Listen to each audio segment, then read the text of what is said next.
Hey YouTubers, I'm Jacob. This is a how-to video for changing out the four-wheel drive vacuum actuators on a Ford truck. This is a 2015 F150. This includes all Ford vehicles that uses vacuum actuated four-wheel drive. I've included the product links I'm using in the description below, so make sure to click on those and check them out. All right, let's get right into it. Now what I'm experiencing is AXEL whine, it sounds like, or whine coming from the hubs, almost like the truck is in sport mode, and also decrease in gas mileage. Occasionally I'll hear those actuators try to click in and the gears don't really mesh. I know that I have something vacuum related because it shows that it's disengaging at the transfer case. So I have a feeling it's vacuum related. Make sure you don't have any cracks in the lines and that your actuators are disengaging. The way that these Ford vehicles work is when they are under vacuum pressure, they're actually disengaging into two-wheel drive, and when they release vacuum pressure, that is when it engages the actuators into four-wheel drive. So what's happening is it's losing enough pressure that it's trying to put it in four-wheel drive. So essentially your hubs are turning and everything, just not the axle from the transfer case. So you're essentially driving in four-wheel drive. That's why you'll see a decrease in fuel economy when this happens. Here's a list of materials and tools you will need to complete this project. I took off the top line here, which this is what feeds it to the actuators. And I'm gonna start the truck.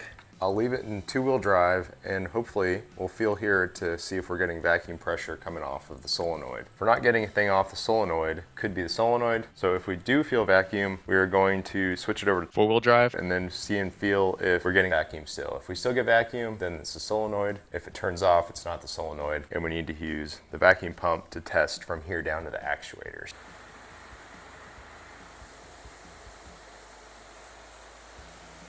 Okay, I feel pressure sucking it in. All right, I put it in four-wheel drive, no vacuum. Okay, so the check valve and solenoid are working properly. Now I'm going to grab my vacuum pump and connect to this line here, and we're gonna add pressure to it and see if it loses any pressure over about a minute at a time. If it loses pressure, a line is either cracked or the actuators are bad. 5 pounds is the minimum that will actually keep those actuators engaged. So really we need to crank this up to 10 pounds and then see if it starts losing pressure. If it goes down to 5, then that's when it's starting to engage the four-wheel drive. The seals aren't holding. I'm gonna crank this up. We were slightly above 5 and it dropped down to 5, so let's go to 10. It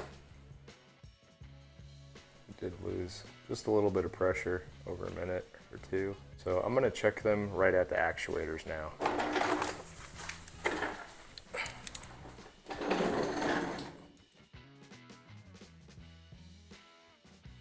The vacuum tube is the larger one coming off the actuator. The smaller one is the vent. Wow, it's losing pressure really quick. It's dropping like crazy. It's this one. It's gotta be. And we had a good seal because we just lost pressure when I pulled it out. So this one gets finicky. Oh, there we go. Alright, so same thing. Plug it into the larger side. The other side is the vent, which goes up and just opens up in the engine bay. Again, losing pressure. You can actually hear it coming out. Oh yeah, once I pump it up, I could hear it, but if I feel along here, I can actually feel it kind of coming out along the outside of that seal around this actuator where the CB comes in. Yep, so both actuators. And as you can see, that was a good connection there on the vacuum. Both of them are shot. All right, well, I guess it doesn't matter which side we start on. They both need to be replaced.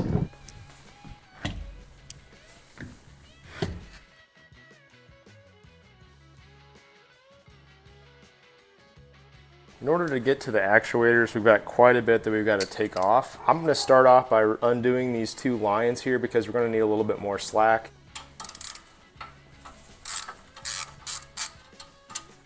For this one, I just like to take the bracket off and then put the bolt back in so I don't lose it. This one is an 8mm for the ABS line. Same thing, I'll put this one back in. Now onto the brake caliper. So it's this outside bolt, which is 14mm, and then you'll need a 15/16 wrench to hold the caliper from spinning.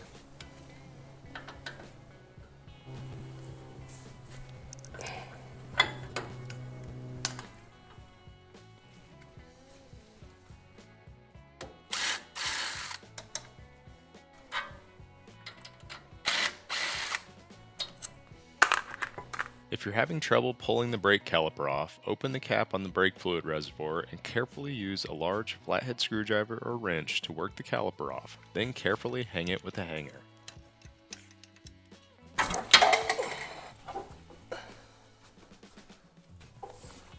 Next, remove your brake pads, caliper bracket, and rotor.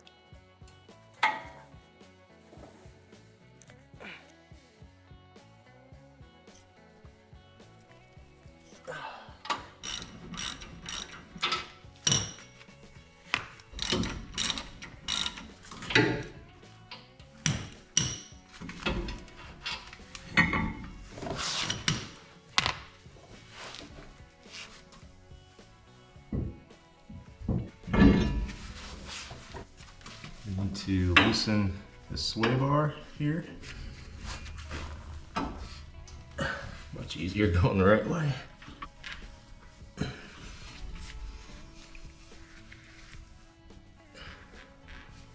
Alright, so you take the sway bar link off with 18mm and an 8mm on this end piece. You want to take it off the bottom, move tie rod here, which I believe is a 21mm.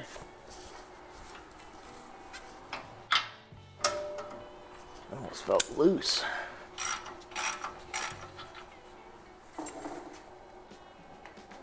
Now you're going to want to take a pretty good sized hammer and hit it right here, and that should help release the tie rod. I wouldn't recommend hitting the bottom of the tie rod like I did to prevent damage, making it more difficult using sockets. You see a lot of people take a flathead screwdriver and hammer it in here and stuff. I don't like doing that because it kills your seal. If you can't get it off by hand, I just simply use adjustable channel lock pliers. Most of the time, you could just grab them out like that.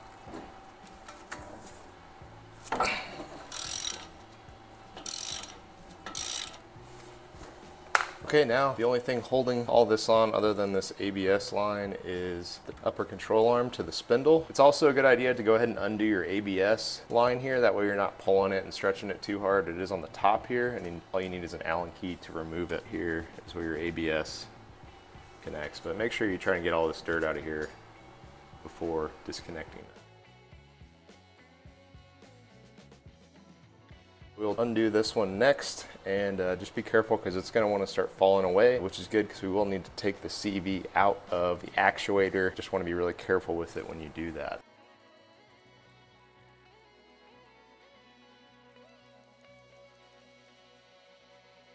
If you're having trouble with the bolt spinning on the upper ball joint, try using an impact gun for better effect. Use a hammer to separate them once the nut is removed. Carefully remove the CV axle from the integrated wheel end and the actuator.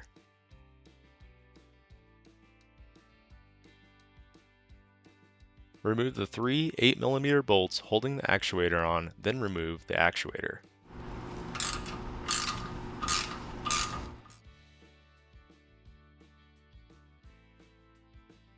You can actually see water leaking out of the actuator when I pull it out, showing the seals are shot.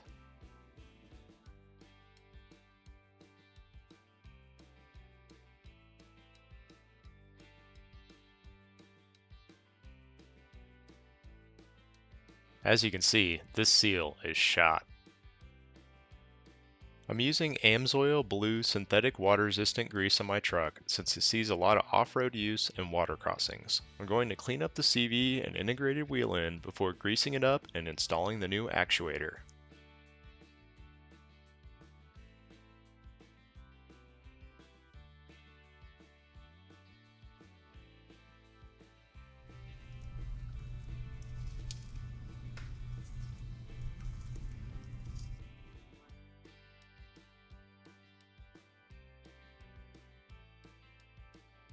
Go ahead and just fit this on here.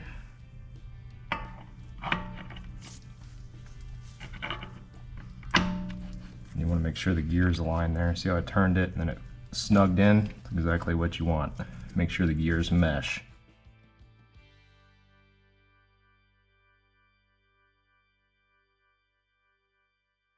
We need to make sure that we get this CV in here and that the gears mesh in right. You want to be really careful with it when inserting it in and make sure that they actually align.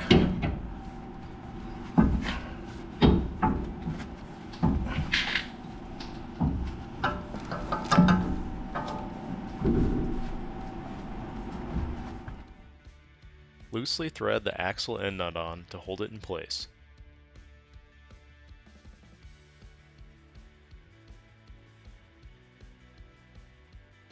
Then secure the steering knuckle to the upper control arm.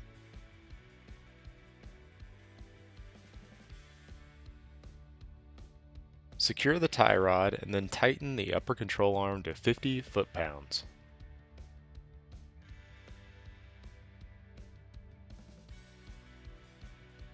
Torque the axle end nut to 30 foot-pounds.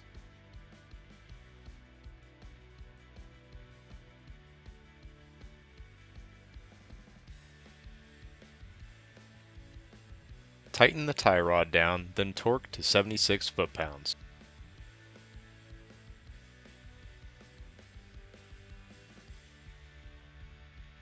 Torque the sway bar to 59 foot-pounds. Next, reinstall your ABS line, then I recommend checking your brake pad thickness and cleaning them up along with the rotor before reinstalling.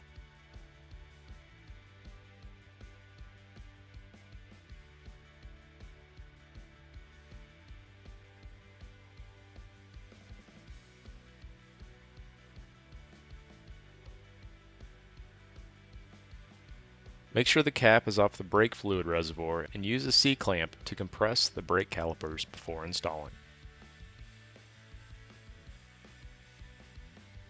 Don't forget to hook up your brake and ABS lines back to the steering knuckle once you're done with the brakes.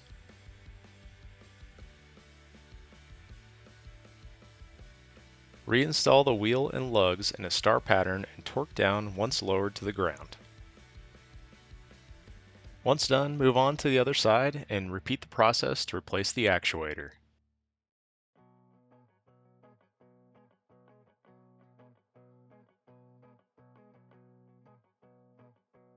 So we're over on passenger side now, and this is the one that I actually could feel air coming out of. And look at this.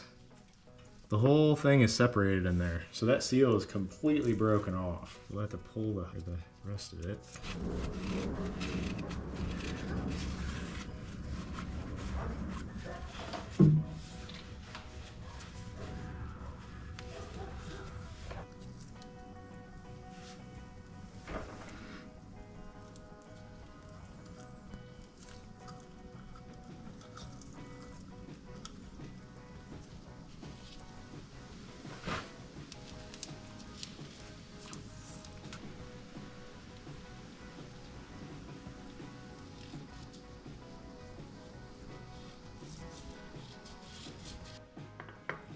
Line it up here. You want to make sure the teeth get in there right, just like that. Kind of hear and feel them mesh.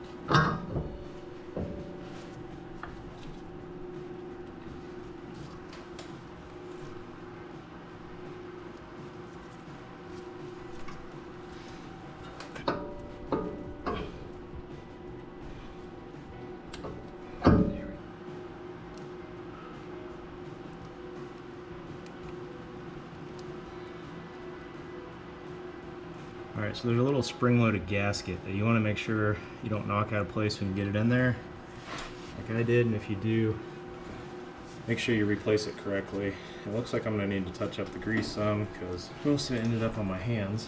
I'm not really sure why this side was so much more difficult than the other, but it definitely was. It seemed like I didn't have enough room.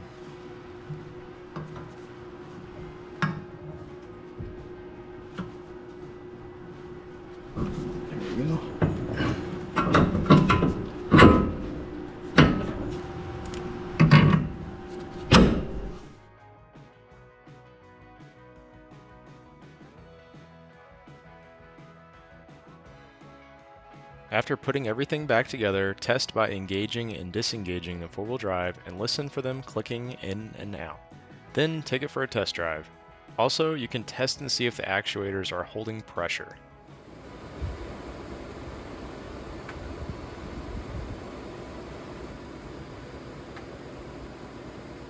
Time for a test drive. Let's see, it's actually out of four-wheel drive. Wow, it already feels so much better. You can almost feel it in the steering wheel too.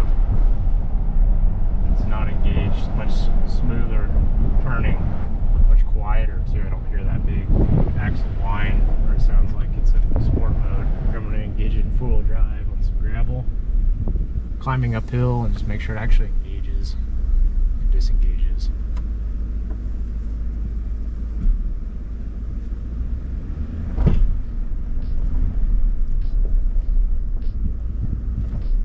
Definitely went into four-wheel drive. Okay.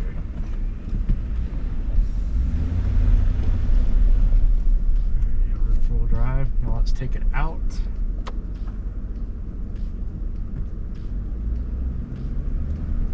Thank you for watching my how-to video on installing vacuum actuators on a Ford truck. I've included the products and tools I've used in the description below, so make sure to click on those and check them out. Hope you enjoyed it. If you did, smash down the like button and subscribe to the channel for more content. Thanks for watching.